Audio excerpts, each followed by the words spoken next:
Welcome back to the Wild Rift Origin Series Championship. Carmen, huge games to round out today. Obviously, second half of the day, we're going to get hype. But this one could be the relegation battle. One of these teams will remain unwinning in this tournament. And if it's NAVI, they're out. They're home. That's going to be really sad. I don't really want anyone to go home, honestly. Can we all stay here? It's not really how that works, though. Please? No participation trophies here. None of that nonsense. Okay. These teams. But that being said, if Queso loses here, NAVI will be 1-3. Queso still have the opportunity to go 1-3. They're playing Rix in the final game of the day. So there's still opportunities for both of these teams to qualify through. However,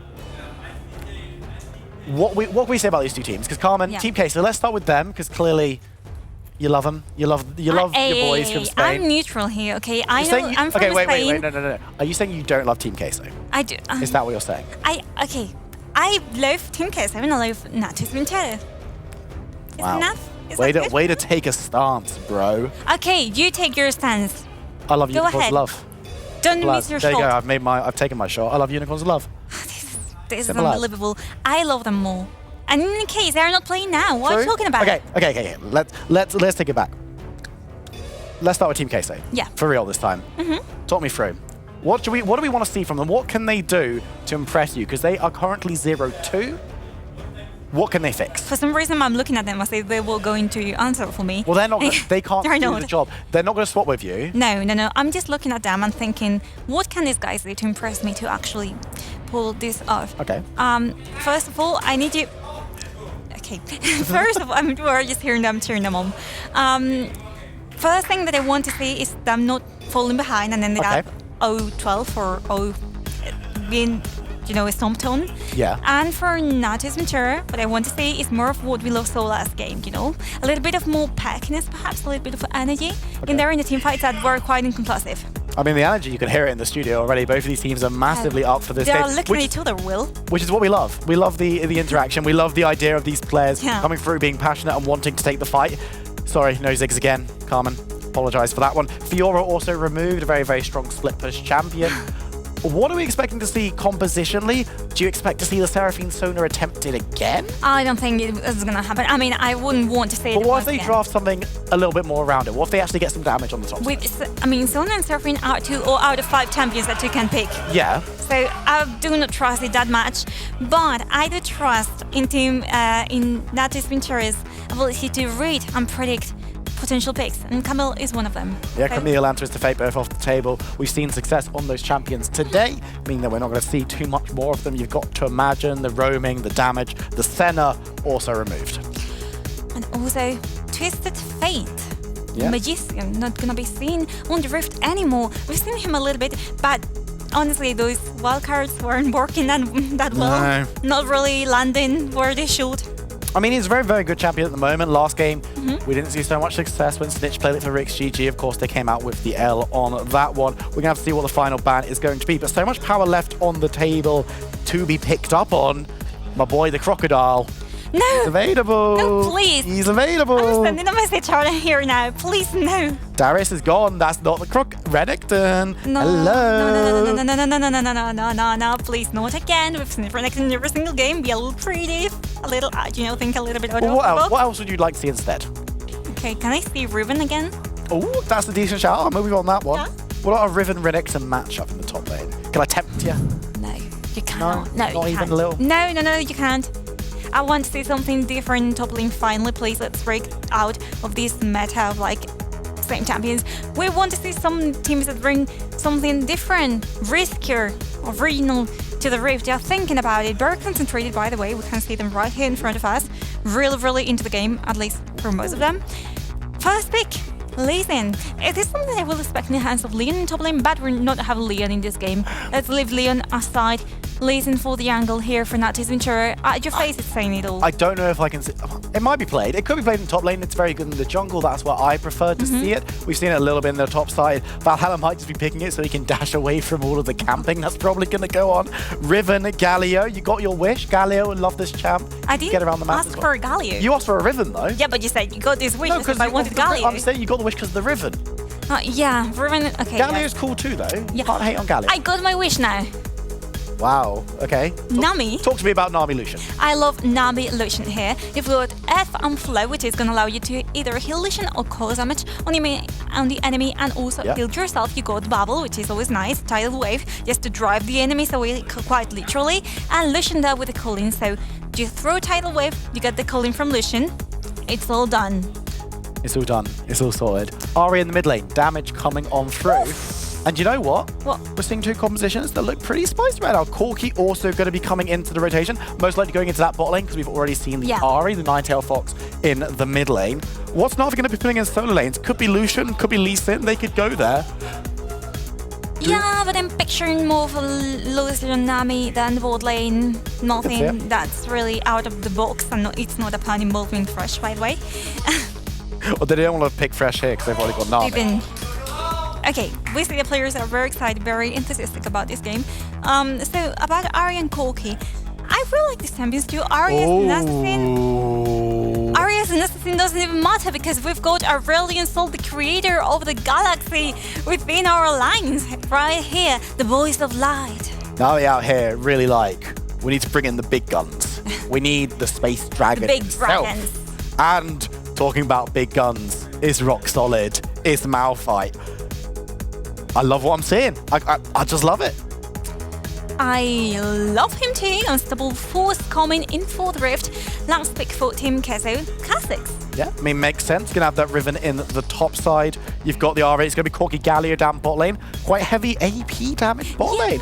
But like it is. There's a lot of AD damage up in the... well, actually, with the Ahri as well. You got Kha'Zix, you got Riven, right?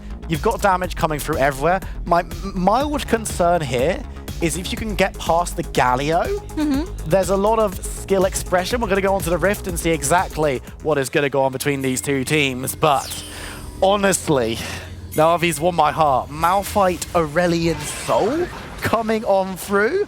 Aww. I'm hyped for this one. Aww. Okay, we never talked about the runes, by the way. Oh my word, wait, the stun's coming on through. It's massive. It's gone on to Reese. He's going to be able to get the charm down. The damage coming on through. It's not going to spell a kill, but we've already seen what the Aurelion Sol can do. Two dogs barking, not really biting. This needs to be taken into actual action, into actual kills. But for now, look at the entirety of Team Kezo delivering that. Like both the bot laners, got Corki and Galio going to the bot lane, preparing to start a fight there. And for the rest of them, it's quite normal start besides that first, face-to-face that they've gotten before the minute one. However, what I'm expecting from these two teams is right now, based off the competitions, I'm expecting Natus Venturi to actually be quite proactive. They need that actually. Following Dante's choice of runes, following the Nami pick, I'm expecting loads of move speed. As for Team Kezo, again, loads of ganks. You've got a Kha'Zix take advantage of that pick, the lead. You've got Ahri as an assassin, you've got Riven, so loads of pick potential there. Let's see if that actually comes to fruition. We'll have to see if it works out for them, but what I do like the adaptation from Valhalla, we've seen him today on the Darius. It's been a case of he just gets cyberbullied topside, which isn't fun for him. He's on the Malphite now. It legitimately doesn't matter if he's forced off all the waves. As long as he can hit level 5, he's going to be massively useful because he's going to be able to pull that trigger, unstoppable force, break up the team fight, knock everyone into the air. So I think this is a very, very smart pick, assuming that Team Kezo is going to do what every other team has done in this game so far, in this championship so far. I mean, with all the things that are at risk, I don't think they want to follow a normal pattern. In fact, you're seeing it here. They're going to the blue in the enemy jungle, so in Navi's jungle. They're going to take it away. That obviously, Navi cannot take it. That's the deal. But the experience that you're getting here will allow Android said to be able to, jump in lane at any given time. For Acolyte. So we might be seeing a gank quite soon. Shocker, they're splitting up vertical jungles to keep Valhalla on his own. Who would have thought? But it's fine. Valhalla's very used to it. Weak side, top side, and if they can get stuff going on bot, Vex is going to just be recalling this time around, so not going to be able to do so. But it is really a case of what Navi can do around the map. And Nami Lucian, you've talked about this one a little bit already, could go pretty aggressive onto this Galio Corki and could look to try and get kills going, especially if Lee Sin wants to get involved. The Pearson like that, the Ardens, and so both of them gonna be able to do loads of damage. I really like this bot lane, honestly. It's one of my favorites to play. have in front of them, they've got a Galio and a Corki. They've got a little bit of tankiness there, provided by Galio, so that Corki can farm more or less quietly, calmly, chilling, you know. I'm gonna use any more synonyms. And Evo, in the meantime, with this Corki, not that much range, perhaps not as much as Lucian, who is already aggressive. Memorize is blocking out enough of that to not really cause too much stress for the Corki. Vex is moving around, trying to maybe look for a dive, but there's enough ward coverage from the bot side of Team Queso to prevent that one. Vex actually going to be moving towards the mid lane, looking towards the Don, but is indecisive and not going to go for any ganks just yet. No. Just a little bit of calmness before the storm. Just, you know, because the storm is approaching 30 seconds just now for the Rift Herald and Dragon. The first Dragon is, again, not going to be the Inferno, so we don't care about him. Just beat him. Do we care? I mean, I do care, but I think the teams are more focused on getting it. Yeah. Unless they do like last game, but they decide to split objectives, which is also a good alternative, you know, like, I'm closer to this objective, I've got more control there, I'm just gonna do it rather than fighting for the other one. I mean, it's a case of if you don't think you can fight at these early stages, you can't just go for the Dragon, flipping the coin and assuming that it's weighted towards the Rift Herald, which is what we've seen so far. But you can see, you look at the minimap, their members just running up towards this top side. They want to be getting in the contest. You can already see the Acolyte has moved down bot, the solo laner going to the side of the map that's not going to be fighting. But Valhalla isn't doing the same, moving towards the mid lane on the Malphite. The Unstoppable Force could just be the decisive thing, but the fight is not going to kick off, it would appear. No one's really going for the objective, and so Malphite moves towards bot lane. Something very worth analyzing here too is the vision. Right there, look at the vision that Team Queso has all around the map. So they've got to control the Rift Herald, they've got Dragon in turn control the entrances to it and to their own jungle. But NAVI is not any behind that. Like, they've got the river completely under their control when it comes to vision. So in the end, Team Queso seems like they've been the first to start it, perhaps they're going to be able to grab it and charm onto the Lee Sin, and he's going to be able to jump away. Decent stun to disengage from the Don as well. Valhalla moving through, but doesn't want to start the fight too early. The objective is going to go the way of Team Queso, and the fight doesn't really happen. No, the cooling and the tidal wave arrived just in time, but without getting any kills on the way. And, I mean, if you want to do something, you perhaps have the Dragon, which is exactly what Natchez and Chura are going to do here. You lost the objective, what can you do? Okay, go for the other one who is in Rift. Just grab it. This is what we said, actually. They're happy to trade this one. Yeah, they really wanted the Rift Tower, and actually the top tower could well be forfeit here as well. So that's going to be first tower and Rift Herald, kind of best case scenario, especially if there's a push that can be done by Acolyte and Shelly onto the inner tower. Not going to take it, but a decent chunk is fine. But you're going to get the Dragon as a little bit of a thanks for playing, here's your constellation. Oh my god, you're so mean, Bill. But, I mean, yeah, it's a little bit like that, not gonna lie. Riven right here, Acolyte trying to get... Wait, did you really just say you're so mean, but you are right? I mean, sometimes being mean is being... Okay, I'm not gonna even discuss this with you, okay? Let's move on, please. So I was saying Riven was taking advantage of those remainders of the wave that he had there on the minimap. Now retreating for the rest of Team Queso, except for Ari, who is still, you know, a little bit of an assassin. I've said this like 1,000 times, but she can do this split vision on her own. But careful, because once again, the vision in the river provided by the shuttle. The shuttle. Shuttle. I'm insisting on calling it the shuttle. The shuttle. Shuttle. That's a bus. That's shuttle. It's a shuttle bus. Yeah, that is right there. It's gonna stop her from going around it. Otherwise, she'll be seen. And look at her routine to the bot lane with Kha'Zix here, both of them trying to pick a kill.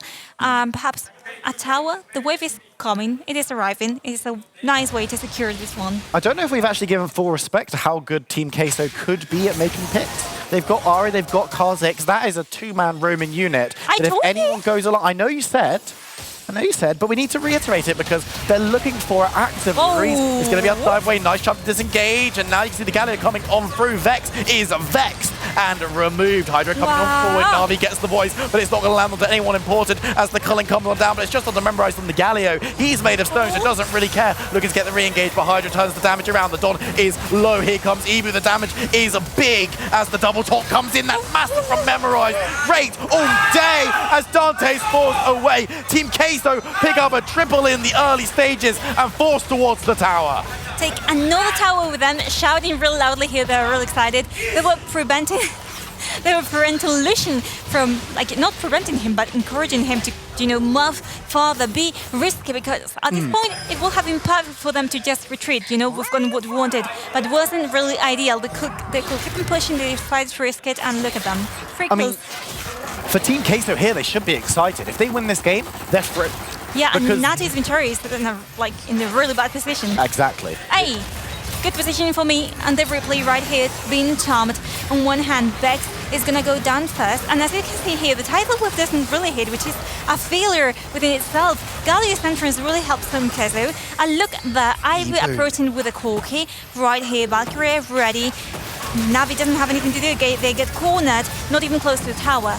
Oh, there's another fight kicking off immediately out of the replay. Memorize has gone very, very low. Navi don't want to go down without a fight, but won't be knocked up this time around. And it looked dangerous for Hydro, but he does get out alive. Yeah, wise decision for them to just go back to the base, because Memorize, as the main tank of the team, cannot risk it to be just, to be just going down the first one for them, because it will have been disastrous. So good choice, good call in there. Really liking what I'm seeing here from Team Queso. And Nati's Ventura, I feel like they can do more. I feel like they are capable of doing it. We've seen it in all the games. I want them to show it in this one, which could be the last one. The top side is where the gold leads currently stand right now. It's looking pretty decent for members of Team Queso in that regard. Bot lane's looking very even at the moment though, so there is still time to play with. But we're 9 minutes on the clock. The Infernal Dragon's coming up. That's a pretty big objective coming on through. And it looks like it's going to be Team Queso starting that one up. Andres on the side has support though. And Carmen, doesn't look like Navi are feeling confident enough to really go for a full contest, but Valhalla's here. Woo! I mean, they do have all their ultimates up there. And even though Team Queso has taken the Infernal Dragon... Oh, the unstoppable force on through. They pull out the Kha'Zix. He goes low. He goes down. Acolyte looking for an escape route. Cannot find it immediately, but is trying to dodge, dip, and dive away. Vex needs to be careful as Memorize goes for the heroic save. Will go down, but Acolyte gets away. Acolyte gets away, but I'm seeing a little bit of a problem here with Memorized. I mean, I know it's a Galio, I know you have to be a frontliner considering the composition, but then again, it's not really working for him. He's getting low on health before the team fight actually starts. And Nati's Ventura ran away with his choice of making the Baron, or at least baiting it, before the game. I am like that. I didn't like going for that Baron right there. Too many members alive from Queso, too low health bars, and Navi seem to agree with me. I agree with you too. I mean, I didn't. Glad to hear it. Oh, the Dawn coming into the mid lane. The bubble was big. The stun comes down, and the Acolyte in a little bit of trouble. Looking for an engage, looking for a disengage. Will hop away. And it looks like Team Queso get out with all of their health bars intact for now. And that play peters out.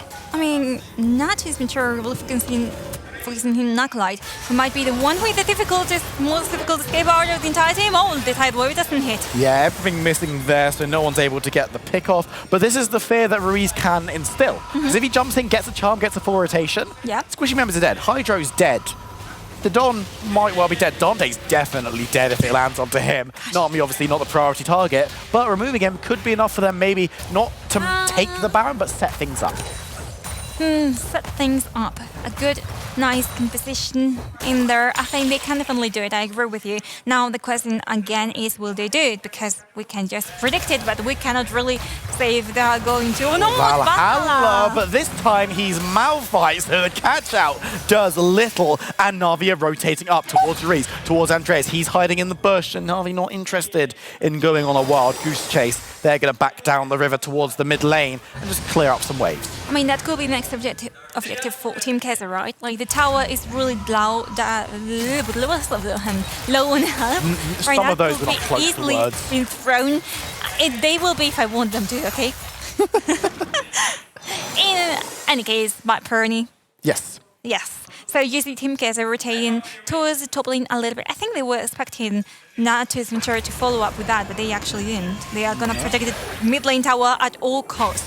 Yeah, they're just defending this one, clearing out waves. The charm doesn't land once again, but Knife just the unstoppable force. The kick back onto Corgi, who's going to be able to fly over. Heroic entrance lands onto no one, but it's enough to dissuade further action. A lot of skill shots missing, but the fight's not done yet. Andreas jumps in, jumps out. Acolyte trying to do the same, but won't be able to find anyone.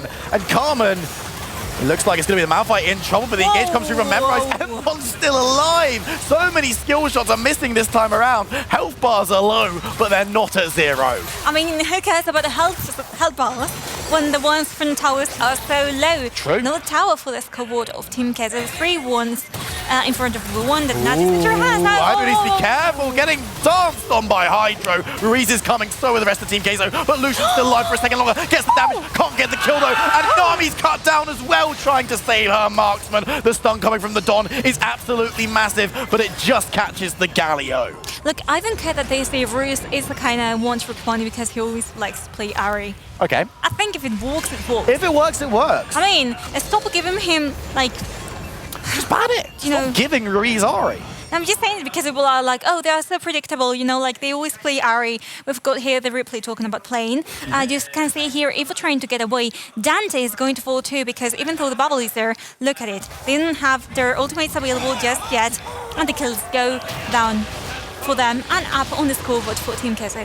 It was so close. Hydro was so close to getting 2 there. And if he had managed to do so, who knows what that fight would have turned into. Yeah. But the health bar was very low. Team Queso are the ones on the Dragon. Second of the game for them as the Ocean 1 falls. And they've got control over the bot side of the river. But Na'Vi stacked up on the top side. There's no free route to Baron this time around.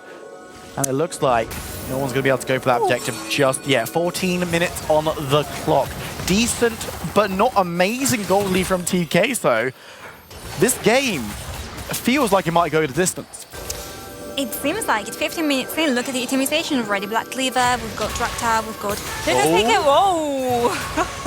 Failed time there for Ruiz.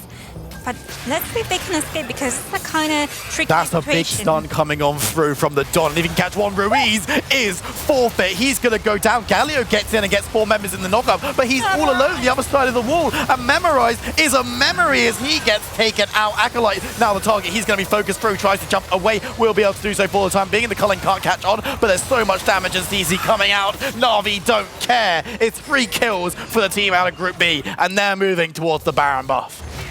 We've seen them really willing, really hoping to get the Baron as early as possible, and finally they are able to do it. Now that the only one live is really Eevee with his Corki, so from afar, and the ultimate has been used already, it's gonna be used now. And Andres said right there, they managed to sway them though. Yeah, they're not, as we say, Baron does so much damage in Wild Rift. Yeah. You can't really, contesting it is pretty easy, even if you only have a couple of members. But Carmen, look at that stun. The replay, the urban there, right there, they try to get the entrance from Galio as well, but you know, the problem in all situations is going to be the Baron pit being in the middle, so that allows NAVI to clearly just isolate the members of Team Kezo and go for the kills, which is happening right there with Acolyte, who, as Riven, doesn't have so much as an escape. No, doesn't really have the opportunity to. No. Survived a surprisingly long time, was able to run a decent distance. Yeah. When you're 5-on-1, you're not really going to be able to get out of that situation. It was kind of just a time waste thing going on. But Navi, it looked blue for them in the early game. In fact, it's been blue for them the entire time. They're on blue side. But it looked bad for them in the early game. They came back, and the Aurelian Soul and the Malphite, we're starting to see why these two champions might be good together. Do I have to admit it? I like both of these champs. I'm an Aurelian Soul fan. Malphite can hit the unstoppable force. Yeah. Aurelian Soul can follow up with a stun that hits literally everyone in the vicinity. Voice of Light. Voice of Light comes through, the damage is there, and jobs are good. Like, we haven't seen too much Aurelian Soul in Europe. We've seen it a little bit elsewhere. Navi's making it look pretty good. The Dawn is making it look pretty useful. Yeah. But they're not out of the woods yet. There's still a lot coming through from Team K, so the pick potential is still there. They're looking for the fight, the unstoppable force on to the Galio. Memorize, though, going to turn around with a taunt of his own as the damage comes through. Reese dodging, dipping in and out, but needs to flash to get away. The Culling still landing on the Ari. Acolyte on the side. The Kha'Zix comes through, and the damage is decent, but Navi still alive for now. Hydra has to flash away in the end, but they're all going to survive. Decent fight for Navi.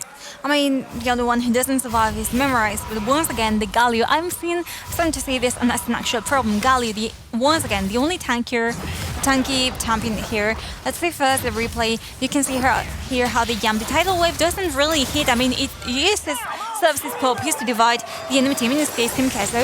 They go after them, but Memorize is already there. They're gonna try to get in there one more time. Hadro manages to escape quite easily. Ruse decides to resign because obviously he's low on health. He can't do much to keep on chasing, which leads on to Natis Mature being able to get away with no deaths on their own. And I mean, this is the thing, right? Galio is the one being focused down. He's the tank, he's the front line, and once he's gone, fights are tricky. But Team Queso have started themselves up the Baron once again. But they've left Andres on his own. He's been a little bit careful. The Corki comes back on through, and they will be able to secure this one. Baron buff secured from Team Queso. And now the fight in the mid lane is going pretty well. Valhalla needs to be careful. About half health already in this fight. No ultimate available. He's already used it. So he's just going to have to wander away. That's as close to a free Baron buff as we're going to get. Another danger here. Vex is the only one retaining his ultimate. Yeah, Vex is the only one with the ultimate. The kick is pretty big, but without the rest of the tools. That being said, a couple of big ones have been used. Riven and Ari are also without their ultimate, but Corki has his, of course, going to be throwing all of those missiles down. We can see the Kha'Zix looking to find a flank as well, and the heroic entrance is coming through from Galio as well. One of the biggest ultimates that we've got in the game, and it's going to be available for Team Queso in the next fight if they take it in the next 15 seconds. Which is always a risk, you know, fighting without ultimates. Always, it's some disasters in the team fights. But in this case, Team Queso retaining most of them. Acolyte now recovering his Blade of Exile. Yeah. What we can say now is that they're trying to fit a little bit the base here in the top lane with Acolyte trying to split push with those. They're going for the Dragon. The Dragon is secured. That's the Elder, and Navi now needs to take the fight. Look at the damage coming on through. Will they be able to save? The culling goes through one, but it only catches one. As Hydra has to go out the other side, Reese drives on through, gets the revive pop from the Lucian. Andres is just there with the damage. Goes down though, the Ari. It's a 1-for-1 trade in the end though. But Acolyte on the base, can they take it? Valhalla's the only one defending, and he's the only one alive. Andres can come through. Members are here from Queso, and it's just the Nexus Unstoppable Force on 2. Can he take on the Riven? The shield is there. They're going for the objective. They're going for the game. They're going for the qualification, and it's Team Queso who take the win. I'm breathless. I've got audio. That was Keep going. that was a whole game, Carmen.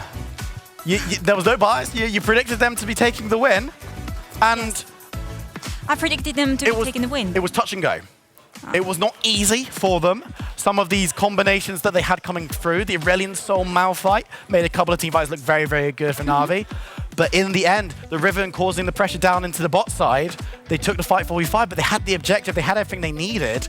And by the time that they turned over their shoulder and Riven was like, what's going on, had support. Yeah. I mean, quite an intense one, I have to say. I'm back. I had to disappear. Hello. Hi, Treed. I forgot my common sense. I didn't think you were our friend. You were just like, I was like, no, you know what? You guys have got this. I didn't know you had it. You didn't know I had common sense? Yeah. That's just rude. She's being rude all cast. You do have passion. Real talk. Oh, okay. I've got that going for me. I'm just a himbo. That's fine. Like. Oh my god. But let's focus up a little bit, because unfortunately that was goodbye to Navi, wasn't it? That was their final chance to really get into this one. And they ended up finishing at the bottom of the rankings. Just the way it goes sometimes. We now know that every other team is pretty much safe for the rest of the day. The real competition comes up about who's going to climb to the top of those rankings and get that preferential seeding. But before we talk further about that, I think we need to go and have a chat with D-Man, who's over at the Weatherman section, to just break down a play. Well, that was quick. I didn't even get a chance to look at the clip I'd lined up, but you know what? We'll do it live! Let's go for it. Let's go for it. We'll see how this one works out. So this was the gank that basically was set up by Navi right at the start. As you can see, we're only 7 minutes into the show. It's pretty even, like just a couple of K between the two. So Navi are thinking, okay, we've got themselves a nice setup here. And honestly, they did. They did. They had the wards coverage was in there, so they could see what's coming. You can see the gank is coming in as well. So they have themselves what is basically a 4v3 advantage. So they're thinking, good times, good times. Let's see how this one plays out. So Ruiz has already landed the charm, by the way, immediately onto Vex, which is a big problem to start things off. So they're thinking, okay, we've got him. But they forgot that Ruiz is a bit of a one-trick master when it comes to playing. He lands the charm, the damage immediately goes down, but you can see there is a stun, so not to worry. So it's pretty good at the moment. Carrying it through, here comes the support finally arriving. But, as you see already, 1 kill down. Support is still coming down the side here. But now the problem is, look at this. Corki is arriving. Riven's already got his eyes on the prize. And while this is a fight that should have gone Navi's way, in fairness, it goes the way of Queso. And now look at it. At no point should they have been still here. As they lost Vex, they should have been all getting the hell out of Dodge. But they stayed. I don't know why. Nobody knows why. We'll ask them later. But the fact is, they got the ward there. They couldn't see what on earth was going on. And they stuck around. Why is Hydro still there? Don't know. Got exhausted, got caught out. And that was pretty much how Queso won. Na'Vi simply just kept around too long. Lost themselves a big advantage. At the end of that, you can see it trails away to a 4K goal difference from a 2K to a 4K off the back of a single play. Something that they should have won just completely fell away despite the fact they had the vision. And unfortunately, Na'Vi are now out of the tournament. Thank you very much, D-Man. Next time, I'll go for a thumbs up, thumbs down approach. We'll see if we can get that a little bit better. Is that I'll give you a thumbs up for your analysis, though. We'll get thumbs up. No stuff. You being rude to D-Man as well? Honestly, Because he spoiled my clip. Ah, come on. I've been trying to feel Gotta get over it. I'm not gonna get over. All right, let's pull up the rankings then. Let's take a look at how we're sitting after, I believe that was our 7th game. We've got, no, 8th game. We've got 2 more to go. Na'Vi sitting at a 0-4 scoreline. We are saying goodbye to them. That's pretty much locked in now. But I'm looking at the other end of the rankings right now, Carmeline. I'm seeing 3-0 Unicorns of Love, 3-0 Game Lord. Remember, first place gets to pick their opponent, and this is the last game these two teams will play. This is a battle for first place coming up next. This is completely unexpected, I think. We all expected it again. We've been saying it again and again, right? Like, Unicorns of Love, Group B, are they gonna make it? Like, how are they gonna compare to the rest of the teams from Group A? Game Lords coming as 3rd place from Group A, and suddenly we've got them here defeatless. You know what that is? I'm honestly putting all my eggs in one basket. Which basket is it, though? Do you want to know? Yes, I do want to know. Okay, Will. We do. Yeah, you're putting all your eggs in the basket of will know the answer. Well, I mean... No. I've been relatively right today. Okay, all right, yeah. I mean, this is a very exciting matchup, and we've been set up for actually 2 very exciting matchups at the end of the day, because the winner of this game gets to choose whichever team they want to play against. And the last game is going to show us who's third and who's fourth. So now we'll get to see what these teams really think about each other. Well, here's the thing, though. I don't actually think that the 3rd and 4th place will come into it. I think these teams already know who they're going to pick. I don't know what the answer is. I think both of these teams have already gauged where they want to go with tomorrow and who they want to kick their campaign off to that Grand Championship. Because remember, tomorrow we go into best of 5s. It's semi-finals. And then you only get one more chance when it comes to Sunday. That's your best of 7 grand final. But for now, we're going to go to a quick break. When we come back, the battle for first place kicks off. It's Game Lord versus Unicorns of Love.